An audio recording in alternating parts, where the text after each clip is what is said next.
ನಾರಾಯಣಾಯ ನಮಃ ವಾಣಿ ಹಿರಣ್ಯ ಗರ್ಭಾಭ್ಯಾಂ ನಮಃ ಅರುಂಧತಿ ವಸಿಷ್ಠ ದೇವತಾ ನಮಃ ಉಮಾ ಮಹೇಶ್ವರ ಸ್ವಾಮಿನೇ ನಮಃ ಶಚಿ ಪುರಂದರಾಯ ನಮಃ ಸೀತಾ ರಾಮಸ್ವಾಮಿನೇ ನಮಃ ಮಾತೃಭ್ಯೋ ನಮಃ ಪಿತೃಭ್ಯೋ ನಮಃ ಮಾತೃಭ್ಯೋ ನಮಃ ಅಂದರೆ ನಿಮ್ಮ ತಾಯಿಯವರ ಹೆಸರು ಮನಸ್ಸಲ್ಲಿ ಹೇಳ್ಕೊಂಡು ನಮಸ್ಕಾರ ಮಾಡ್ಕೋಬೇಕು. ನೀವು ನಿಮ್ಮ ತಾಯಿಯವರ ಹೆಸರು ಮಾಡ್ಕೋಬೇಕು.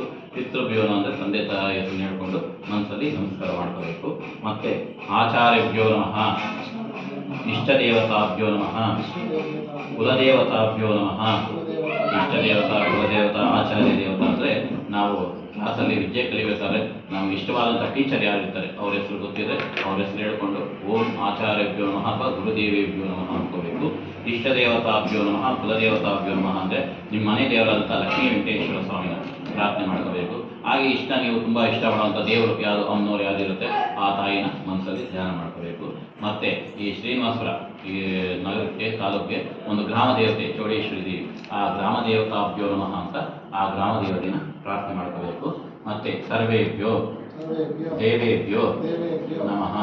ಸರ್ವೇಭ್ಯೋ ದೇವೇಭ್ಯೋ ಅಂದರೆ ಮುಕ್ಕೋಟಿ ದೇವತೆಗಳನ್ನ ನಾನಿಲ್ಲಿ ಪ್ರಾರ್ಥನೆ ಮಾಡ್ಕೊಳ್ತಾ ಇದ್ದೀನಿ ಅಂತ ಇದು ಮಾಡ್ಕೋಬೇಕು. ಮುಕ್ಕೋಟಿ ದೇವತೆಗಳನ್ನ ಯಾಕೆ ಪ್ರಾರ್ಥನೆ ಮಾಡ್ಕೊಂಡು ಮುಕ್ಕೋಟಿ ದೇವತೆಗಳನ್ನ ಸ್ವಾಮಿ ಎಲ್ಲರೂ ಮುಕ್ಕೋಟಿ ದೇವತೆಗಳಂತ ಅದ್ಮೇಲೆ ದೇವತೆಗಳಿಲ್ಲ ಅಂದರೆ ಇಲ್ಲ. ಯಾಕಂದರೆ ಪಾರ್ವತಿಯ ಶಾಪದಿಂದ ಯಾರಿಗೂ ಹಿಂದೆ ಮಕ್ಕಳಾಗಲೇ ಇಲ್ಲ ದೇವತೆಗೆ ಅದೇ ಮಕ್ಕಳು. ಯಾಕಂದರೆ ಅದಕ್ಕೊಂದು ದೊಡ್ಡ ಕಥೆನೇ ಇದೆ. ಅದು ಇವಾಗ ಹೇಳ್ತವ್ರೆ ಬೆಳಿಗ್ಗೆ ಅದಕ್ಕೋಸ್ಕರ ಆಯಿತಾ. ಆಮೇಲೆ ಸರ್ವೇಭ್ಯೋ ಬ್ರಾಹ್ಮಣೇಭ್ಯೋ ನಮಃ. ನಮ್ಮ ಮನೆಯಲ್ಲಿ ಸುಕಾರ್ಯ ಮಾಡಕ್ಕೆ ಬಂದಿರುವಂಥ ಬ್ರಾಹ್ಮಣರೇ ನಿಮಗೂ ನಮಸ್ಕಾರ ಮಾಡ್ತಾ ಇದ್ದೀವಿ ಅಂತ ಮನಸ್ಸಲ್ಲಿ ಪ್ರಾರ್ಥನೆ ಮಾಡ್ಕೊಳ್ಳೋದು.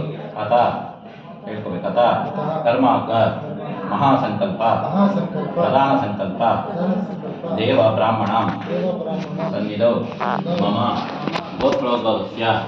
ಗೋತ್ರ ಯಾವುದೊಂದಿದ್ದು